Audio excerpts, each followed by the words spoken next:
Bag लगे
एखाद्या चांगलं कार्य झालेलं असेल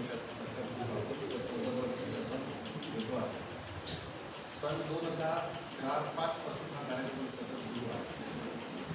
या कार्यक्रमाला अध्यक्ष लाभलेले आपल्या महाविद्यालयाचे प्राचार्य आदरणीय डॉक्टर वेणुगोपाल सर, आजच्या कार्यक्रमाला अतिथी लाभलेले डॉक्टर सुधाकर भुयार सर, डॉक्टर पांडे सर आणि आपल्या विज्ञान शाखेचे डॉक्टर कोल्हे सर आणि माझे विद्यार्थी. राष्ट्रीय विज्ञान दिवस हा आताच मुलींनी सांगितलं की Shri doctor C Raman sir यांच्या कार्याला उजाळा देण्याकरिता त्यांचा गौरव दिन म्हणून हा साजरा केला जातो. तर 28 फेब्रुवारी 1928ला डॉक्टर सी रमन सरांनी रमन इफेक्ट हा प्रदर्शित केला, पब्लिश केला. त्याबद्दल त्याची एक आठवण म्हणून आपण हा दिन साजरा करतो आहे. आणि 1930ला त्यांना या कार्याबद्दल नोबेल प्राईज मिळालं. आणि 1986ला एक national council of scientific research या संस्थेने याला सरकारला सांगितलं की बाबा राष्ट्रीय विज्ञान दिवस हा आपण साजरा करायला पाहिजे. तसं त्यामुळे 1987ला हा राष्ट्रीय विज्ञान दिवस पूर्ण भारतभर साजरा केला जातो. तर अशा या महान शास्त्रज्ञाचं जे कार्य आहे ते विशेषतः म्हणजे फिजिक्समध्ये आहे. त्यामुळे आपण दरवर्षी या विज्ञान दिवस म्हणून साजरा करतो. परंतु इतर विषयाला सुद्धा पूरक आहे. कारण का रमन स्पेक्ट्रोस्कोपी जो विषय रमन स्पेक्ट्रोस्कोपी जो नोबेल प्राइज मिळालं रमन स्पेक्ट्रोस्कोपीवर, त्याच्यामध्ये केमिस्ट्री या विषयामध्ये ऑर्गॅनिक आणि इनऑर्गॅनिक कंपाऊंडमध्ये त्याचं फार मोठं कार्य आहे. त्याचा उपयोग होतो आहे. त्याचमध्ये फार्मसी डिपार्टमेंट सुद्धा या रमन स्पेक्ट्रोस्कोपीचा आधार घेऊन बरंचसं संशोधन करत आहे. तर हा सर्वांसाठी सर्वव्यापक दिवस आहे राष्ट्रीय विज्ञान दिवस म्हणून. तर डॉक्टर सर सी रमन यांचा जन्म तिरुचिरापल्ली तामिळनाडू येथे 7 नोव्हेंबर 1888ला तामिळनाडूमध्ये झाला आणि वयाच्या 16व्या वर्षी त्यांनी BA डिग्री पास केली. BA degree in physics. जसं फिजिक्स हा विषय घेऊन त्यावेळेस असं सायन्स वगैरे असं काही BSc वगैरे MSc वगैरे असं नव्हतं. त्याच्यामध्ये सर्व विषय त्याचा समावेश राहत होते. त्यामध्ये BA डिग्री त्यांनी वयाच्या 16व्या वर्षी प्राप्त केली फिजिक्स विषयावर. त्याच्यानंतर 2च वर्षांनी त्यांनी MA डिग्री प्राप्त केली. फिजिक्स या विषयामध्ये त्यांनी प्रावीण्य मिळालं, गोल्ड मेडल मिळालं त्यांना. आणि त्यांचे वडील हे विज्ञानाचे शिक्षक असल्यामुळे त्यांच्या घरी तो वारसा होता आणि त्या दृष्टीनं त्यांनी आपलं संशोधन कार्य करण्याच्या दृष्टीनं त्यांनी मार्गक्रमण करावं असं त्यांच्या वडिलांची इच्छा होती. परंतु त्यांनी तो सुरुवातीला तो विज्ञानाचा हे न घेता त्यांनी नोकरी पत्करली. कलकत्त्याला जाऊन तिथे त्यांचं विवाह झाला आणि तिथे असिस्टंट जनरल ऑफ अकाउंट म्हणजे त्यांनी सिव्हिल सर्व्हिसमध्ये सिव्हिल सर्व्हिस जॉईन केलं आणि ते त्याच्यातही त्यांचं मन रमलेलं नाही. कारण त्यांचा बिझनेस हा संशोधनाचा होता. त्यांनी Indian association of federation of science ISCS म्हणून संस्था आहे कलकत्त्याला. तर तिथे त्यांनी आपलं रिसर्च चालू केलं आणि सोबत नोकरी आणि सोबत ते काम त्यांनी सुरू केलं. परंतु तिथे सुद्धा त्यांचं मन रमलेलं नाही. त्यांनी प्रेसिडेन्सी कॉलेज कलकत्त्याला तिथे प्रोफेसर म्हणून ते जॉईन झाले, फिजिक्सचे प्राध्यापक म्हणून. आणि तिथून त्यांनी ISCS मध्ये त्यांनी आपलं संशोधन सुरू ठेवलं आणि त्या संशोधनाच्या माध्यमातून एक संशोधनाचा भाग म्हणूनच त्यांनी इंग्लंडला ते गेले. इंग्लंडला परतताना जहाजामध्ये येताना त्यांना समुद्राचं पाणी निळं दिसलं. तर हे निळं का आहे या त्याच्यामध्ये जिज्ञासा त्यांना जागृत झाली आणि त्याच काळामध्ये काही शास्त्रज्ञांनी प्रपोज केलं होतं की ते जे आहे आकाश निळं आहे त्याच्यामुळे त्याचं प्रतिबिंब त्या पाण्यामध्ये पडतं आणि त्याच्यामुळे ते आपल्याला निळं आहे. हे त्यांना पटलं नाही.